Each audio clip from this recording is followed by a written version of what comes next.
بسم اللہ الرحمن الرحیم۔ السلام علیکم، کیسے ہیں آپ سب لوگ؟ جناب، یہ سچ ہے کہ لوگوں کو ہم تبھی عزیز ہوتے ہیں جب تک کہ ہم ان کے کام کے ہوتے ہیں، ورنہ آج کل دوستیاں یاریاں سب اسی دائرے میں قید ہوتی ہیں۔ اس لیے ضرورت اس بات کی ہے کہ ہم اپنی اہمیت کو سمجھیں اور دوسروں کے لیے ٹھنڈی چھاؤں بن جائیں۔ چھاؤں ٹھنڈی اور سکون والی ہوگی تبھی تو لوگ آپ کی طرف مائل ہوں گے۔ جلتی آگ میں بھی کوئی چھلانگ لگانا چاہتا ہے؟ بتائیے، ایسا کوئی کرنا چاہتا ہے؟ کہنے کا مقصد یہ ہے، اور 100% باتوں کی ایک بات یہ ہے، اس بات کو اچھی طرح سے سمجھ لیں، اپنے پلے سے باندھ لیں کہ ہمیں خود کو، اپنی ذات کو ایسا بنائے رکھنا ہے کہ لوگوں کو ہمیشہ ہماری ضرورت محسوس ہو۔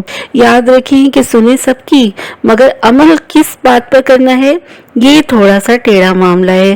کون آپ کا خیر خواہ ہے، یہ جاننے کے لیے آپ کو لوگوں کے ساتھ ٹائم سپینڈ کرنا پڑتا ہے۔ ویسے ہی پتہ نہیں چلتا، ملنا اور جلنا اور دل و دماغ کو حاضر رکھ کر میل جول کرنا پڑتا ہے۔ آپ جھوٹ بول رہے ہیں، آپ خود جانتے ہیں، مگر لوگ آپ کو آپ کی جھوٹی باتوں پر بھی واہ واہ کر کے داد دے رہے ہوتے ہیں، اور یہی چیز آپ کو تباہی اور بربادی کے دہانے پر جانے کی طرف لے جاتی ہے۔ لہٰذا اس بات کی سمجھ ہمارے اندر ہونی چاہیے کہ ہم کیا کہہ رہے ہیں، کس کو کہہ رہے ہیں اور کیا مقصد ہے۔ تو کچھ گر کی باتیں جان لیں جن پہ عمل کر کے آپ لوگوں کے لیے بہت ہی اٹریکٹیو ہو جائیں گے۔ سب سے پہلی بات تو یہ ہے کہ پریشانی میں کبھی کسی کا مذاق نہ اڑائیں اور خوشی میں کسی کو تانا نہ دیں، اس سے رشتوں میں موجود پیار ختم ہو جاتا ہے۔ دوسری بات یہ کہ بلا وجہ کسی پر بھی انگلی نہ اٹھائیں۔ اپنی انگلیوں کا استعمال ہمیشہ اپنے گناہوں کو گننے کے لیے کریں، دوسروں پر انگلیاں اٹھانے کے لیے نہیں۔ تیسری بات یہ کہ اپنے دکھ لوگوں پر ظاہر نہ کریں۔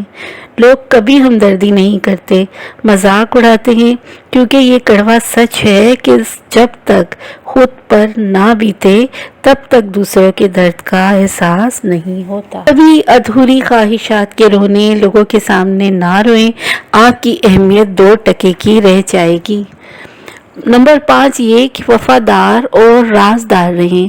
لوگوں کو پتہ ہو کہ اگر ہم نے اس بندے سے اپنی بات شیئر کر دی تو یہ کبھی آگے نہیں جائے گی۔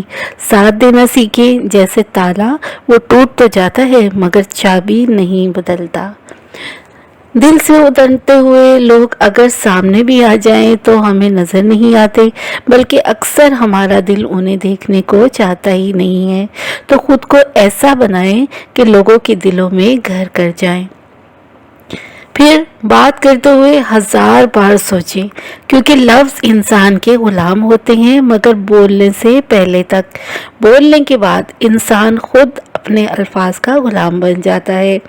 آپ خود پرسکون رہیں گے تو لوگ بھی آپ کی طرف مائل ہوں گے، اور پرسکون رہنے کے لیے لوگوں سے امیدیں کم سے کم رکھیں، ورنہ امیدوں کے ٹوٹنے کے ساتھ ہم خود بھی ٹوٹ جاتے ہیں۔ اور آخر میں بس اتنا ہی کہ کچھ ہنس کر بول دیا کرو، کچھ ہنس کر ٹال دیا کرو۔ یوں تو بہت پریشانیاں ہیں، تم کو بھی مجھ کو بھی، پر کچھ فیصلے وقت پر ڈال دیا کرو۔ اپنا بہت سا خیال رکھیے گا۔ اللہ حافظ۔ Thank you.